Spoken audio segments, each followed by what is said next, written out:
Welcome to the Opportunity Podcast, where entrepreneurs come to learn from real buyers, sellers, and industry experts on the lesser-known growth opportunities to build their online business empires. We'll uncover tactics veteran online business entrepreneurs have used to build, buy, flip, and sell their way towards personal wealth. Sit back, grab a coffee, and get ready to uncover hidden growth secrets. The Opportunity Podcast starts now.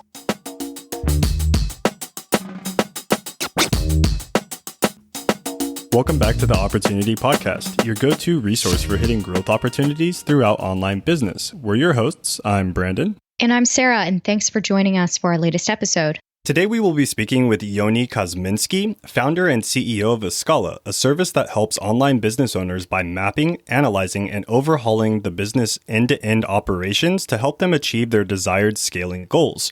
Yoni explains his experience in helping online business owners scale and some of the biggest struggles that most small to mid-sized business owners experience when planning out their growth strategy. That's right, Brandon, but we won't give away too much just yet, so let's dig into the interview and see what Yoni has to share, and then at the end of the episode, we'll go over some common questions online business owners face and what you can learn from them. So let's get started.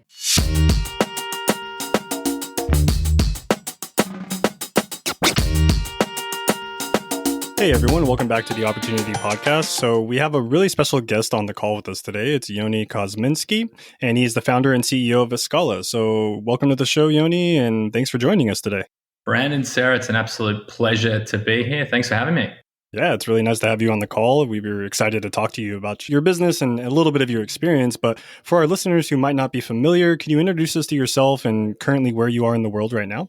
Yeah, absolutely. So you guys nailed my name, which is first. But I've spent about a decade in the creative advertising, digital marketing space, working on strategy for the likes of Sony, MasterCard, Mercedes-Benz, and Medtronic, and found my way into more, I wouldn't say traditional, but more hardcore e-commerce when I actually joined a company where they were doing $2 million in revenue on Amazon, and I helped scale that from $2 to $5 million in 12 months. It was subsequently acquired by Thrasio, and as a result, I built two businesses. So Multiply Me is our end-to-end executive search and HR function into the Philippines, and Escala, which is our management consultancy focused on process improvement. And I'm actually sitting here in Los Angeles for a change, but typically I'm out of Tel Aviv, Israel.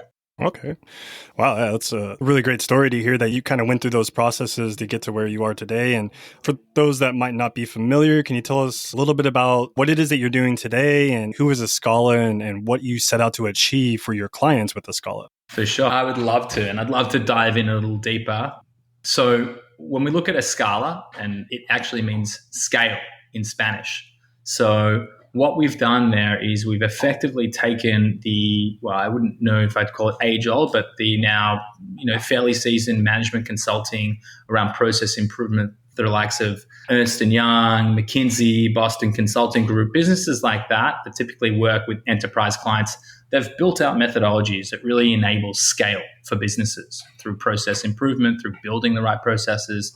And what we identified is there's a massive gap in the market today for the small to medium enterprise, particularly in the e-commerce space, as to, well, how do I actually approach building a business of any real scale? How do I, firstly understanding what is the value of building out a process? It's one of those things that a lot of entrepreneurs and smaller businesses, they don't understand the true value and the true impact. So what we've done inside of Escala, we now have about 25 management consultants, all of which have come from top-tier management consultancy firms like Ernst & Young and Accenture and McKinsey and BCG.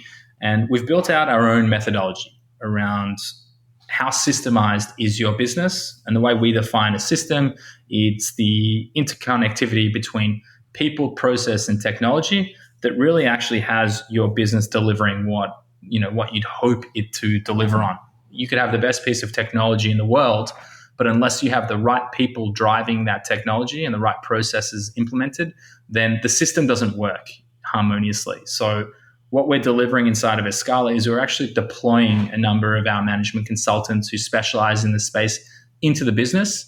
And we're effectively looking and assessing as to what are the current state, what's the processes that exist in the business today, What are the areas that can be optimized? What level or what technology is being used to enable this? And are there any SOPs, training videos? Is there any documentation and a uniform process that exists to create that? So inside of Escala, we're actually not only assessing, we're actually building out the future optimized state and building out all of the processes and then integrating into things like ClickUp or Monday or any project management tool that the company is already using. I think one of the really important things to consider when you go down this path about building out processes is that it's very unlikely that you're going to find a single, SOP that you'll be able to download off the internet that's going to work for your business. Every business is built differently, different driving forces, different personalities and people. So when you take on that bespoke approach and you actually look through, well, what's going to work for me? We look to build systems that work for you, not systems that you work for. That's awesome. You made so many different points there about what you're working on with Escala. And I think in our interview questions, we'll break those down a little bit further. But before we get into that, I was wondering, this is something I picked up on, reading about, what you're doing with Escala. And I thought this was an interesting point. I'm sure you see this all the time as revenue begins to scale. Many entrepreneurs get excited about the boost in numbers, but, in doing so, they completely miss the fact that more revenue equals more cost. And I was wondering, what do most entrepreneurs mess up during those growth periods? And what do they typically miss out on by getting a little bit too caught up in the hype of just growing? Yeah, great question. Absolutely great question. So I'd say that the first definition here, and it's something that actually lives on our website, is understanding what is the difference between growth and scale.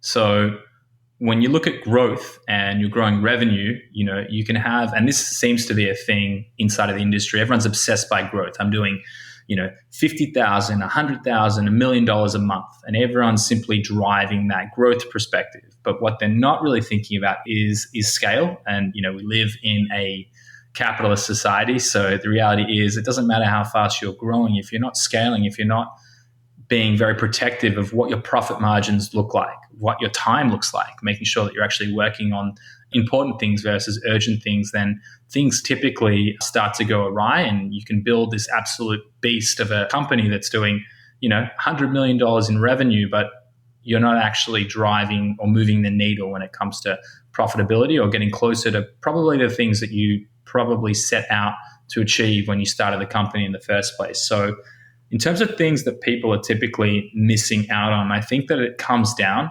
to a little bit of that focus. So don't just think about how fast can I grow this company from a revenue perspective, but really think, how can I do this in a way that is going to create the lifestyle or the exit or whatever that driving desire is. So start with the end in mind. So I'd say like some of the classic areas where people mess up is what we like to call the hero product rule. So people will typically focus their attention on, let's say, the top 3 products, right? They're the ones that are generating the most revenue. If you've got 30 products live in market, 3 of them are driving the most revenue and likely the most profitability, and the other 27 get left by the wayside. They're not given the same level of attention because they're not driving the value or the perceived value to the business. Now, a lot of that gets lost in translation, and because there isn't effective resource allocation and there's no true planning around the process that exists, you tend to get caught up and continue to focus your attention in further. And these other products sort of lose that love affair that you have with the top 3. So I'd say that one of the things that you can immediately impact or implement is really thinking through, what would it look like if I invested the same amount of love, attention, and resources to all 30 of my products versus just the top 3 that are performing? What's that actually going to do to my bottom line? Are there products that are absolutely killing my profit margins? Are there products that I should maybe kill and aren't actually delivering at the level? Or am I simply not allocating the right resources? I'd say that's probably one of the most common issues we see for sellers who are simply focused on growth and driving more revenue and not really considering the impact. I'd say the other 2 areas that come just as a top of mind here is sort of the visionary's time. I don't know if you guys are familiar with Traction EOS, getting a grip on your business. It's a methodology that relates to how to effectively run your operation a little better. the visionary's time, the person who's driving it, will spend a lot of their time focused on a lot of the minutia as the business grows. And instead of focusing on areas like product development, for example, for Amazon and e-commerce businesses, they'll be focused on the finances, or how are we going to find cash to continue to grow the business, or, they're worried about things like, listing optimization and things that are very, very tactical and areas that you can build a process around. And I'd say lastly, an area that really hampers that scale is having your product development pipeline or sort of acceleration in the game plan there. So how do you actually enable your business to create more products, which is typically one of the largest new revenue streams or revenue drivers in the business? How can you actually supercharge that? And so it's building a process and a plan around what does that look like, and having a constant flow, not just when I finally get through all of my banal tasks, or checking that flag inside of Amazon because I've got stranded inventory or customer hasn't responded. If I build an adequate product acceleration process, then all of a sudden, the whole game shifts for you. Yeah, that's a lot to take in because there's so many different moving parts to any one given business that really, having an understanding of what's going to move the needle the most and work out to give you the best ROI on your time is really important to note that, and make sure that you're focusing, as you had mentioned, on those key needle movers. Now, on the subject of, all of these different moving parts for an online business and making sure that you're scaling the right operations, what would you say are some of the efficiencies that a business owner should focus on, and what tends to be the most problematic when it comes to scaling those operations? So I'm loving the level of high-level questions that you guys are asking here. It's honestly refreshing. Usually it's very much like, how do I work on my business, not in it? So kudos to you guys for doing great work here, and it's clear that you guys deal with it on the regular. So in terms of things that will enable scale and how people can implement themselves, I'd say the first thing that you need to consider, and this is probably something that I could have touched on in the last question, is do you actually have a methodology on how you build out your process? So does something exist where it's uniform and it's centralized? And I'll give you a really simple example here. When you're working with clients, for example, you guys are a service-based business. Typically speaking, an intelligent Google or Dropbox folder structure would have each client, for example, all the different assets, the invoicing, the images maybe that relate to their creative assets, whatever's happening inside of the billing process and the finances. You'll have them documented so that anyone in the business can simply jump in and say, right, Escala, that's the client, this is the invoice, this is the team that's allocated to it, this is their resources, and anyone inside of the business can understand what's happening. Now, the same has to be done for processes. So when we're building out methodology, we take a top-down approach versus a bottom-up approach. And what I mean by that is that, let's say we were looking to educate someone on how to produce this podcast, for example. Typically speaking, people will simply jump in and they'll say, right, we jump into Zencaster, you've gone into Skype or Zoom, you've initiated the conversation, and off you go, you record it, you wait for it to finish downloading, you'll upload it, and they'll go into the sort of the weeds of exactly what's happening, and each person will look at it, somewhat, and in some cases very differently.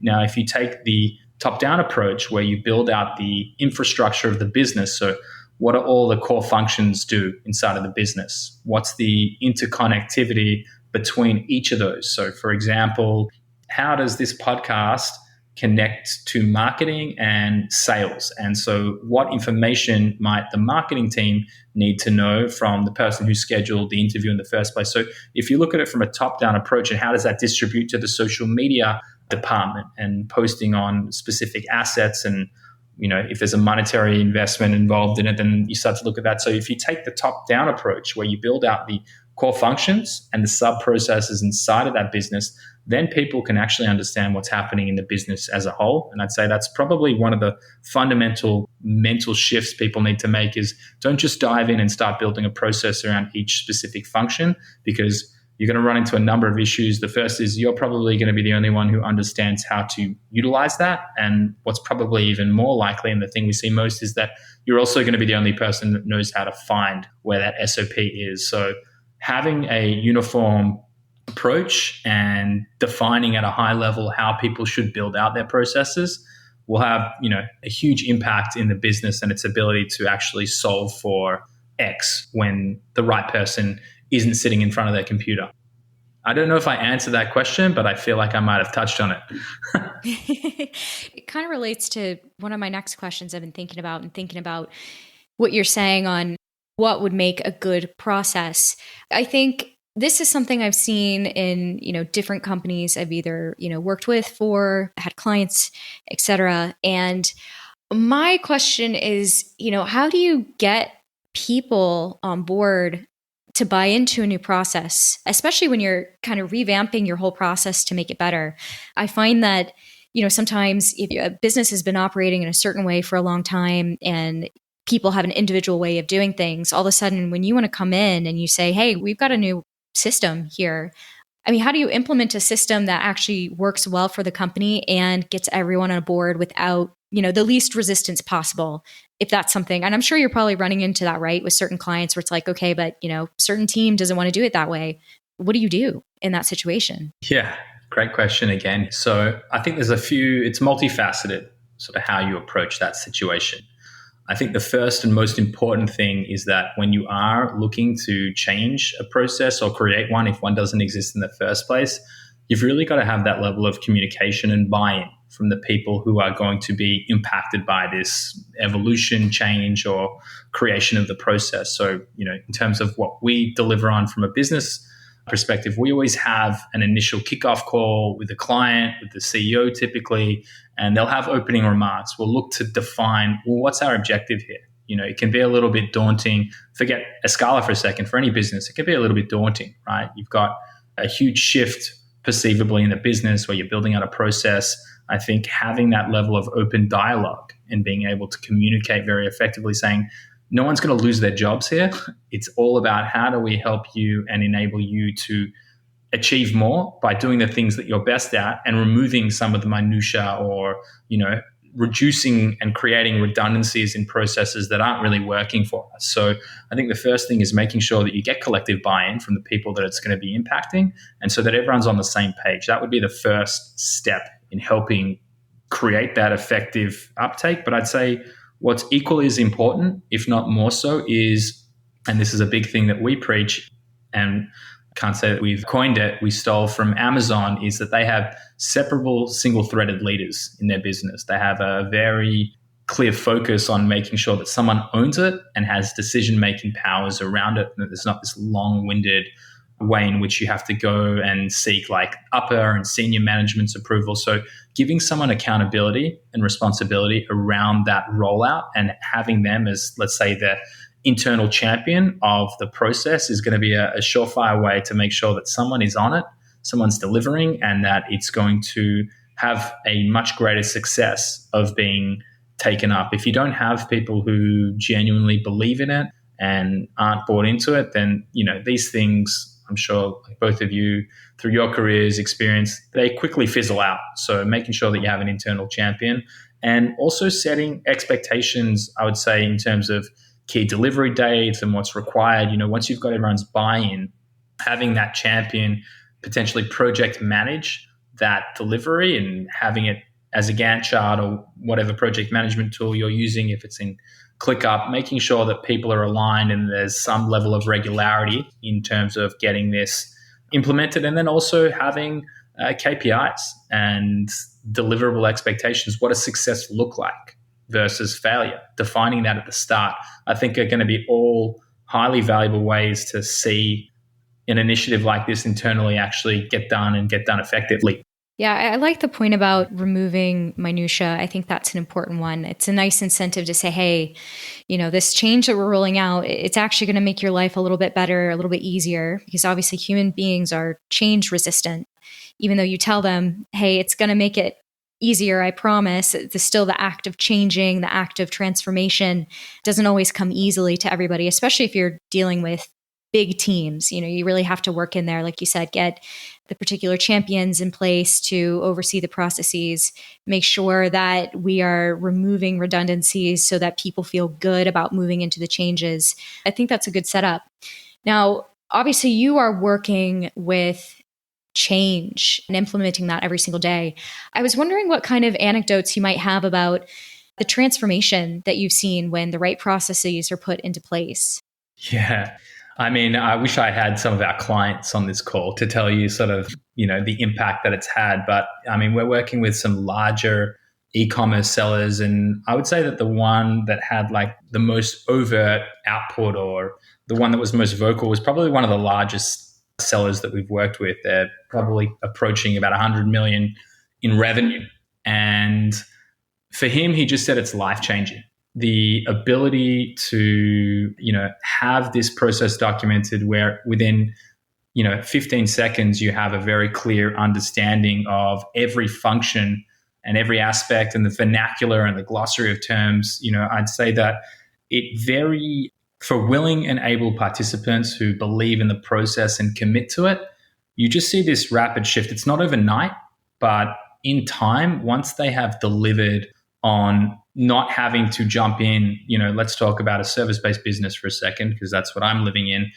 Not having that level of escalation where senior management needs to get involved every other day, it just frees up your time to focus on things that are actually moving the needle and things that are really enabling growth potential, rather than getting bogged down to working, very deeply inside of your business. And, it can feel at times like you're stuck and you're not actually getting to that next stage or that next level. And, you can very easily also lose that passion. So removing that minutia and being able to work on the things that, you're both excited about and have impact to the business, it really builds on that internal flywheel for the companies that we're working with. And I would say ourselves internally, we treat ourselves as our own internal client too, so as not to fall behind. But yeah, did that answer your question, Sarah?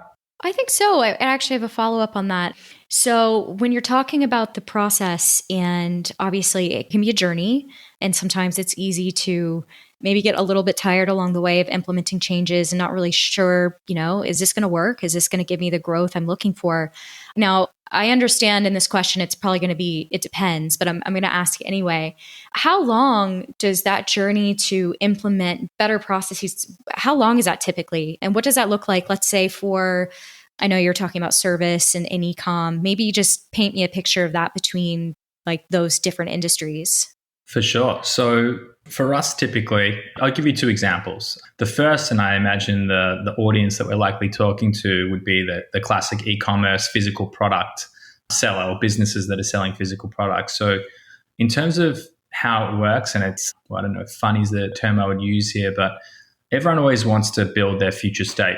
What do I look like when I'm optimized? Where it's impossible to build an effective system and create this whole future state until you have a very deep understanding of what's happening in the current state. And it's just like trying to build a process for future state where there's not an existing process in place. It's very hard for people to get around building a future state process without understanding what's happening today and what are each of the stages. So to answer your question, typically with our engagements, we'll assess the business for anywhere from 4 and in some cases to 8 weeks, depending on its size. So 2 consultants will interview, shadow, review documentation, jump into Shopify and wherever the website or the e-commerce store is built, jump into Seller Central if they're selling on Amazon, and we'll actually get a deep dive understanding based on what's happening in the business. Because let's say you've got a team even of 5, right?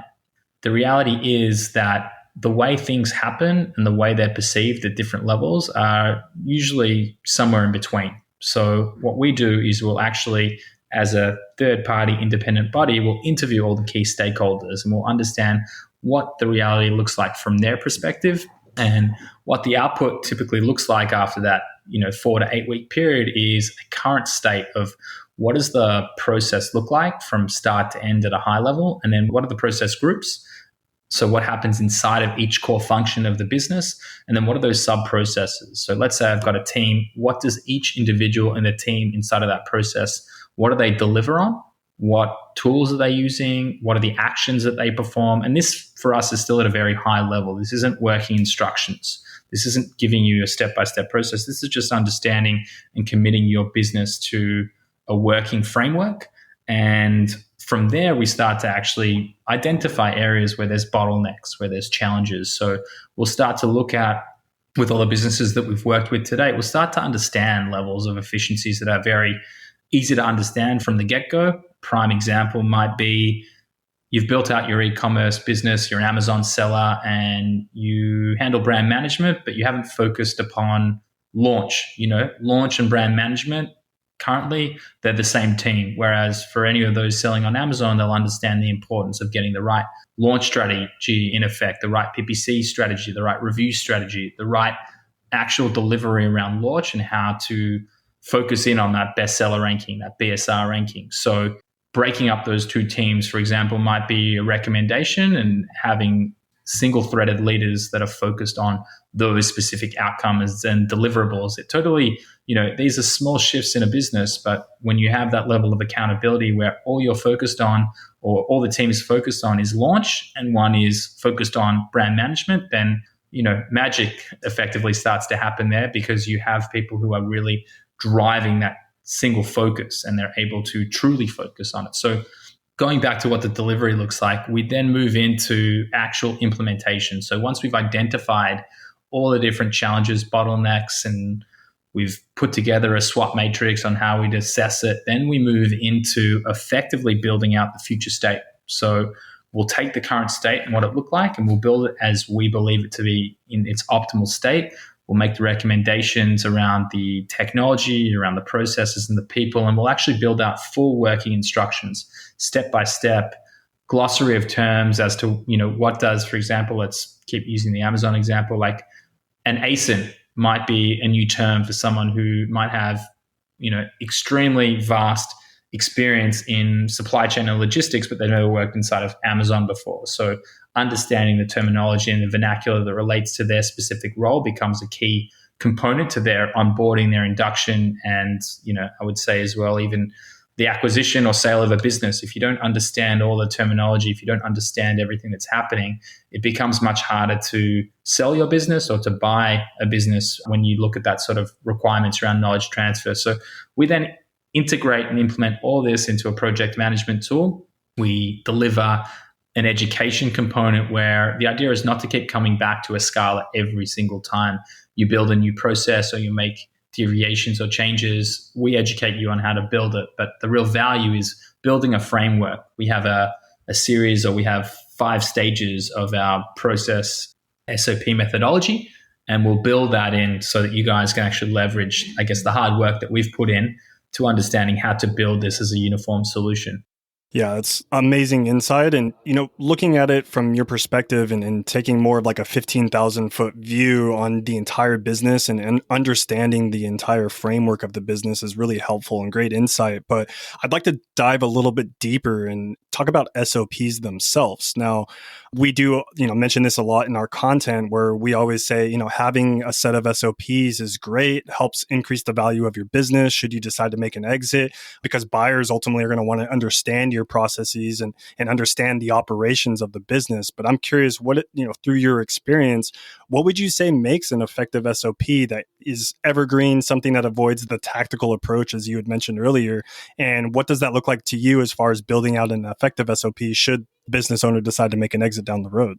So if they're looking to make an exit, or they're looking to simply, I look at like building a saleable asset as a business, right? I think like the term about an exit and having that, I think you can even take one step further back and think about the situation as, did I create this business so that I would work 70 hours a week and all the information would be in my head? Or did I build this business so that I could create financial freedom where I'm not answerable to, management, that I actually am sort of carving my own path here? So to create something effectively, and when you should start considering it, I'd say that, every business, if they're, not that workaholic, obsessed by delivering time in, time out, they need to be thinking about building out SOPs. And so to approach it in an effective build out way, I'd say there's some really simple ways in which you can approach even just sort of getting your feet wet. So I'd say that looking to define some of the areas in the business that are taking up the most amount of time and are the most repeatable tasks. If you look at those are the great ones to start with, but don't stray away from the fact that having the high level understanding of what's happening at every aspect of your business, it's critical to get that top down approach. It's critical to put the entire business out on paper. So, let's talk about Escala, for example. So having the sales discovery call to passing it off to the management consulting team, from the management consulting team having our finance team involved for when invoicing, like thinking at a high level and understanding all the different functions that need to touch that business. That's your starting point. Get the blueprint of your business out on paper, and then also be very clear as to how you would approach that level of documentation. So what does an effective SOP look like versus what it doesn't look like? So an example of that, while I'm trying to think really quickly on my feet here, is, am I putting the stage, am I going too granular saying like type in this specific keyword and search for this? Or am I saying jump into Helium-10, leverage the Frankenstein tool. These are the set of parameters that you need to look for when you're doing new product development, for example. Being very clear on sort of that level of expectation, and then having that across the entire business so that you're not having to reinvent the wheel each time or sort of go through that discovery process, I'd say would be a really important thing to define the level of expectation of each process and how deep it is you're going to go. Okay. It's really important, as you mentioned, taking that step back and really looking from the top down and making sure that you understand all of the processes for the business as a whole. And ultimately, that will help you to create those effective SOPs for those that are at the level of doing those operations.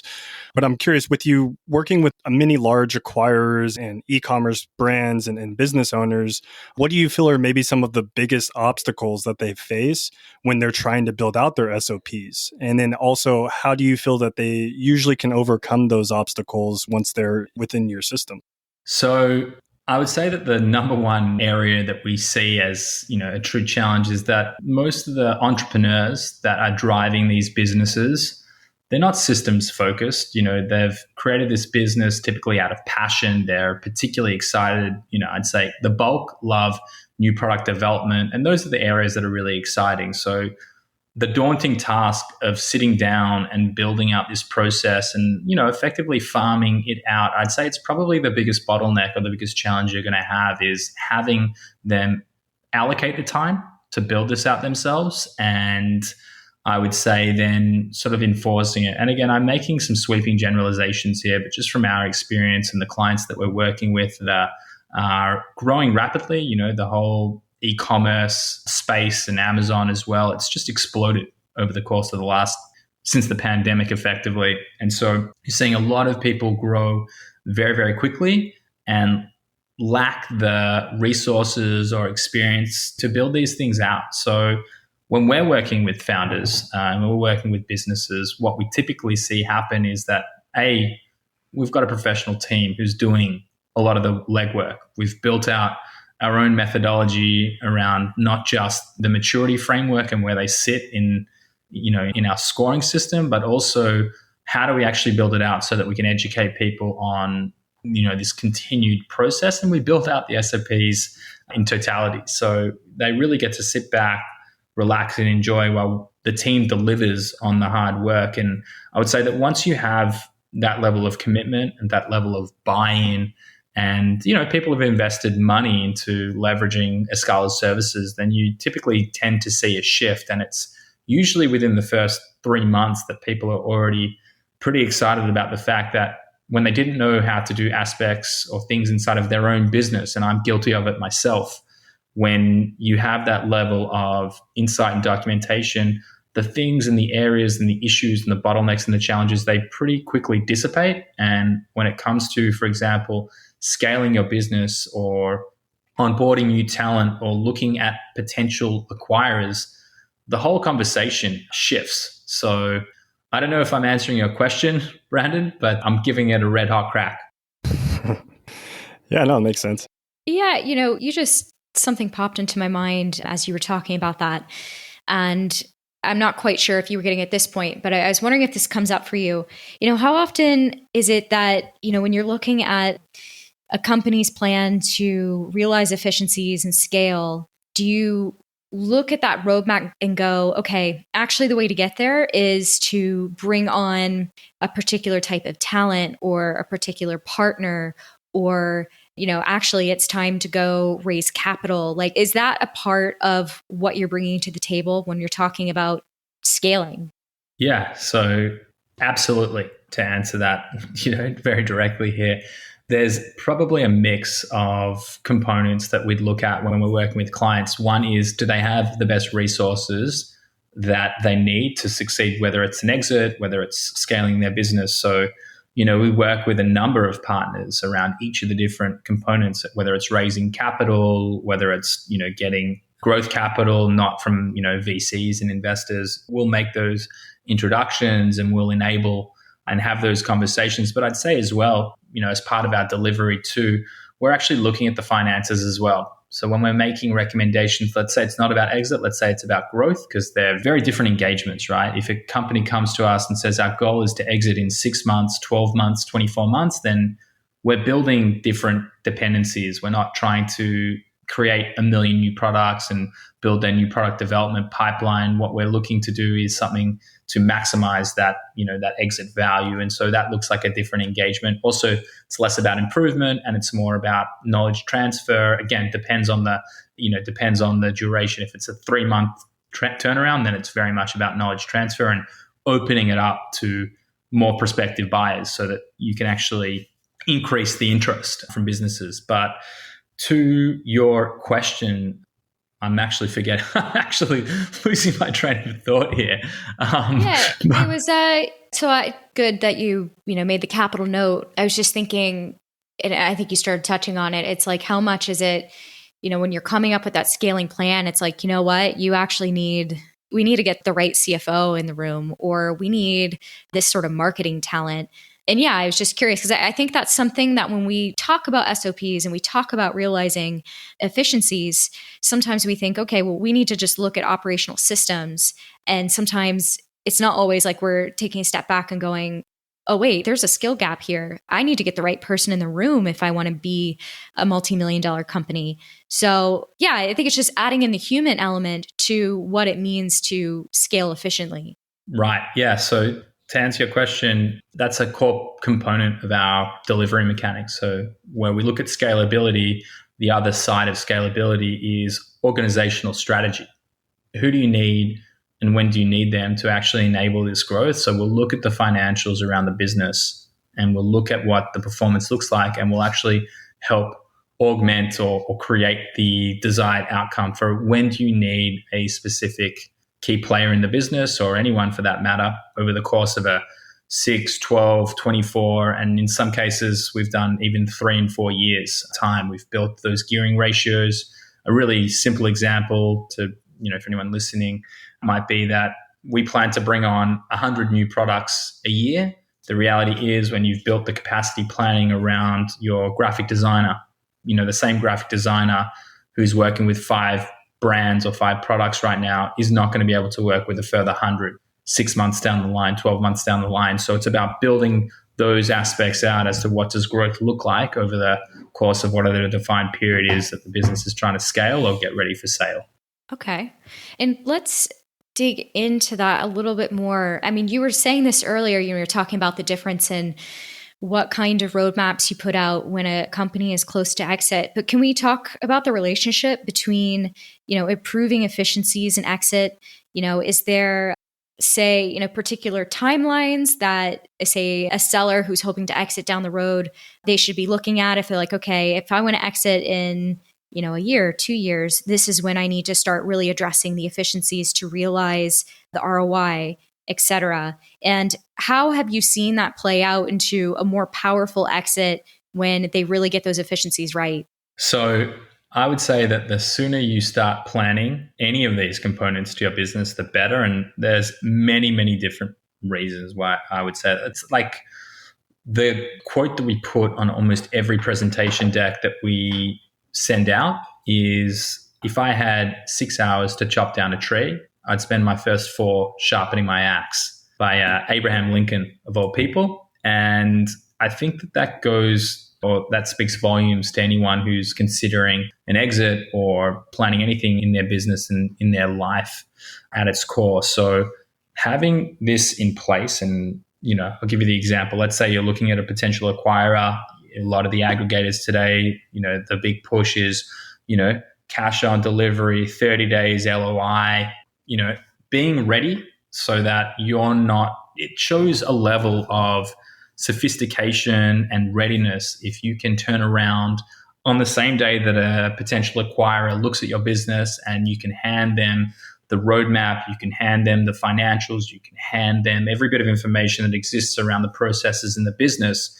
You have to look at it and say, well, I already look a lot more enticing, sophisticated, and professional to acquirers that are either VC backed or strategics or private equity. So the reality is, if we're making recommendations and we're actually delivering on this standpoint, then coming 12 months before, coming 24 months before, we can have a lot more impact. You can really gear up toward exit and make much better decisions. A really easy example might be that over the next 12 months, we're going to push and focus on aggressive expansion and growth, setting up the systems for new product development. But come, the trailing 12 month, the last 12 months before sale, a lot of businesses these days, as you guys will be more familiar than I am, are looked at the multiple placed on their 12-month EBITDA.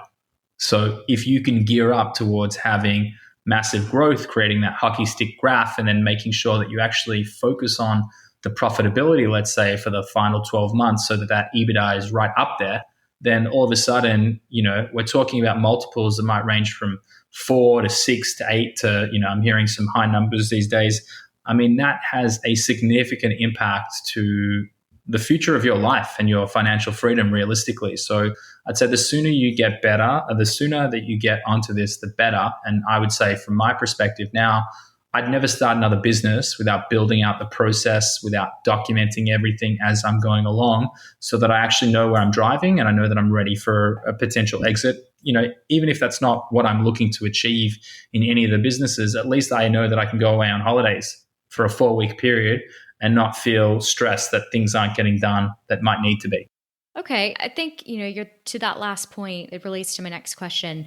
So I think this is part mental. This is for the business owner that can't let go. What would you say is your best advice for founders, looking to get out of the role of being the expert? They're the ones that know how to do everything best, right? And it's hard for them to pass on other tasks within their company for things to run efficiently, yet they just can't seem to give that up and let other people in to help them usher the business into those next phases. Is there anything there that you have, I suppose, mindset wise, and being able to coax them into sort of relaxing on that front? Yeah. Well, I would say if you want to maintain your sanity and you actually want to scale a business, then there's got to be some level of control that you're going to have to give up, and you have to be comfortable with that. There's just no way that you can, as a business owner, control every possible outcome. And I'm talking about businesses, and there's actually be a great guest for you guys if you're not familiar with Tyler Jeffcoats over at Seller Accountant. But he talks about the fact that from the study he's done with his clients, that typically sellers are their most profitable between about 0 to 1.5 million in revenue. And then from about 1.5 to 4 million, that's where they see significant drop off in that profitability. And then if they manage to get past that sort of 4 to 5 million mark, that's where they start to increase again. And a large reason behind that is that when you're a smaller business and you can control the outcomes and you can really get to everything, things can run. But at some point, you're never going to be able to control everything. So I would say that first and foremost, I think from the mindset is you have to make a conscious decision. Do I want to continue to run a small business? Do I love what I do enough to keep putting in this many hours? Is this my true calling and driving passion? Is this why I set out for delivering the business? Because I think for a lot of people, they're not even aware that this is the reality that they've created for themselves. And so getting to that level of awareness, a great way to approach that too is if you looked at your week and you documented each of the different tasks that you deliver on the day-to-day. If you label tasks that are must be me, I am fundamental, let's call it new product development, that's a 5. But if it's something like customer support where I could very easily build a template and it's like I received a great product, I'd label that a 1 for someone else could do it. So you can start to like move your way across understanding what really needs to be me and my brain in the business and what could be actually pawned off to someone else who is intelligent but can handle this without me. So that would be sort of a way in which you can start to frame that up. But I think like when it comes to mindset as well, leave your ego at the door and realize that you're never going to be the best at everything. And for anyone who tells you they are, then, it's foolish. I'm always looking to hire people who are smarter than I am, who are more capable and more specialized in the areas that they're in. So really understanding that, you can be a jack of all trades and a master of none.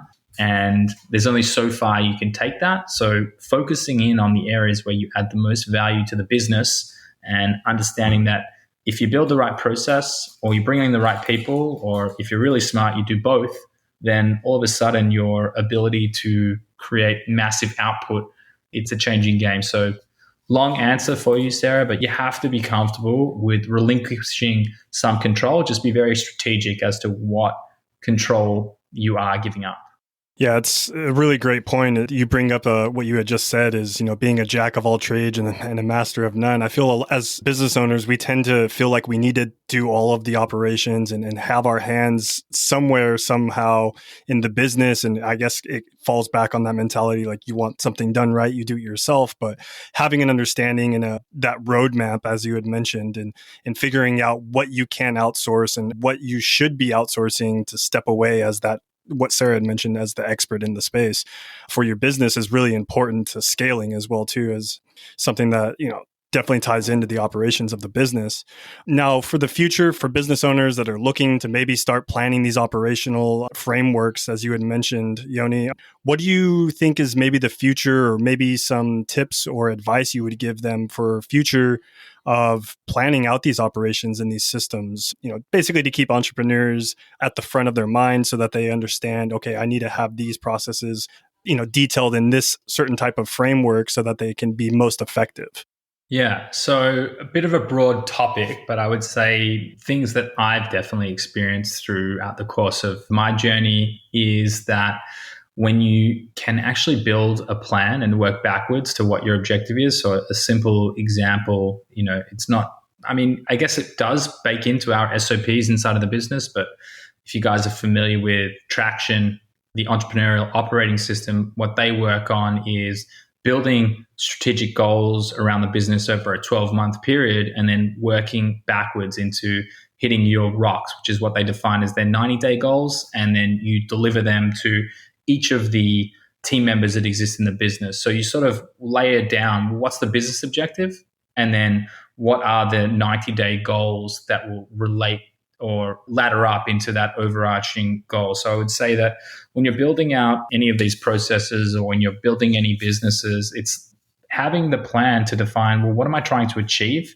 in this business? What am I trying to achieve in the next year? And how do I actually get there? What's the roadmap over a 90-day period? And then even breaking that down further and, setting weekly, monthly goals that relate to it so that you sort of break this down into its lowest common denominator so that it's very easy for even, the least educated person to implement in the business. And that's the same for processes and building effective systems. We have a whole data and analytics team inside of our business where we're looking to break things down to the lowest possible common denominator so we can make incremental changes in specific functions in the business and optimize. And it's the same with processes. If you can identify the processes to, some level of granularity, then you can start to make much more meaningful improvements into them and you drive to a collective overarching goal. So have the high level vision, work backward into building out how do you actually achieve it, and then effectively,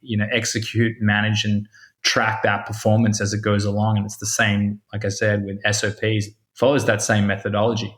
Yeah, absolutely. It's something that I guess business owners in general, you should just kind of already have that destination in mind, and brings up a phrase that I often like to use. You wouldn't get on a plane to go anywhere without knowing what the destination is, right? So you wouldn't just hop on a plane and take me anywhere. Having a goal, having the destination in mind is ultimately what's going to set you up to get to that goal moving forward towards that.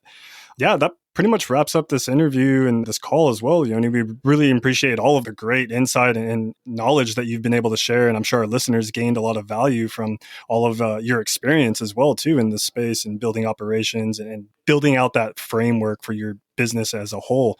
We usually like to end these podcasts with a few rapid fire questions. So if you don't mind, I'll go ahead and kick off the first one here. So what is the secret sauce to efficiently scaling a online business? Secret sauce, in my mind, is building that plan, getting everyone aligned and being able to drive to that collective outcome and objective. Awesome. Yeah, absolutely. Okay, so what tools or resources can help entrepreneurs trying to scale?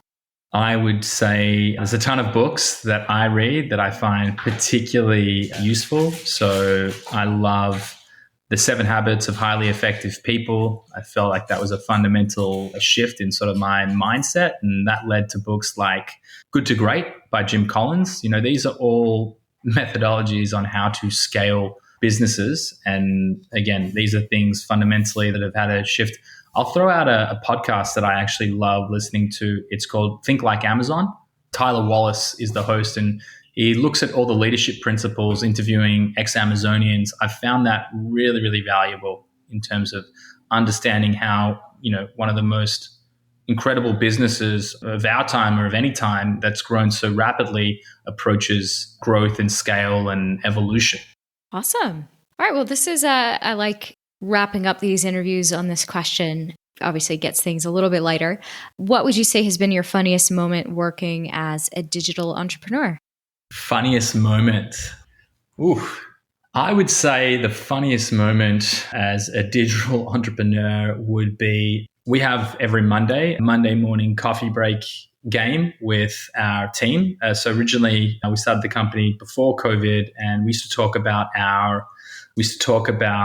what we got up to on the weekend. People would go around when we were a smaller company, and when COVID hit, all of a sudden it wasn't all that interesting to talk about what you were up to on the weekend because everyone was locked down. So I'd say every single Monday without fail, it is by far the funniest and most enjoyable meeting that we have. We've played games like Never Have I Ever, where you had to draw a text mark on your face if you were responsible for doing it, like the drinking game. So I would say like some of the things that have come out in those Monday morning coffee breaks are by far the funniest things that have happened in the company. Oh, that's awesome. That's great. Definitely a good way to bond, especially when everybody's locked in and there's just no hope of seeing anybody. You got to find some way to creatively get through that, but that's very cool. Well, Yoni, it's been great having you on and learning so much more about effective SOPs and the right way to scale. I think this is going to really help a lot of people who are looking to reach their next step and do so in the right way. So thank you for sharing your story and your insight. It was a pleasure. Thanks again for having me on, and I hope it adds value to anyone listening in. I absolutely think Absolutely. it will. Oh, yeah. Yeah, really great. Thanks again.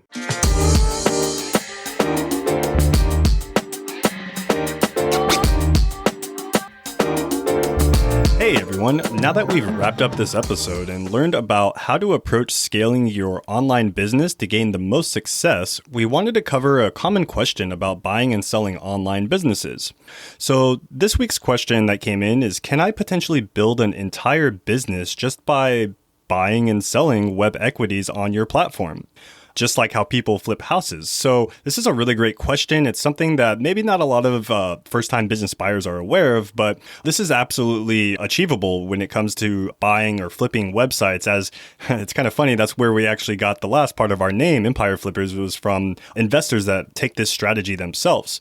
So it's pretty funny. We call this type of buyer persona within our buyer persona list the Flipper Freds. And we've seen actually the same business bought and sold on our marketplace 4 different times. So this is very common, and many online entrepreneurs do go with this strategy in order to buy a business, maybe that might be in a slight decline, operate the business and maybe optimize some of the operations on the backside of the business, and then go and list it for sale on our marketplace again to gain that ROI. So this is something that is very common in the space, and many online entrepreneurs are doing this, where they might buy a declining business with tons of problems, and then suddenly they'll fix those problems, and then 12 to 18 months later, they come back and flip it for a large profit. So this is something that we do discuss quite often in our Asset Flywheel YouTube video, which features our marketing director, Greg Elfrink, and he goes into this in a more granular fashion if you'd like to get more details on flipping websites, specifically digital assets. All right, everyone. That wraps up this week's episode of the Opportunity Podcast. We hope you've gained some valuable insight on the opportunities that digital acquisitions offer. Click the link in the description or visit empireflippers.com/marketplace to learn more about listings currently live on our platform. If you enjoyed this episode, be sure to leave a review and subscribe to this podcast for more great content that will be released very soon. Thanks again for tuning into the Opportunity Podcast, and we're looking forward to having you back next week and hear from your fellow entrepreneurs and online experts.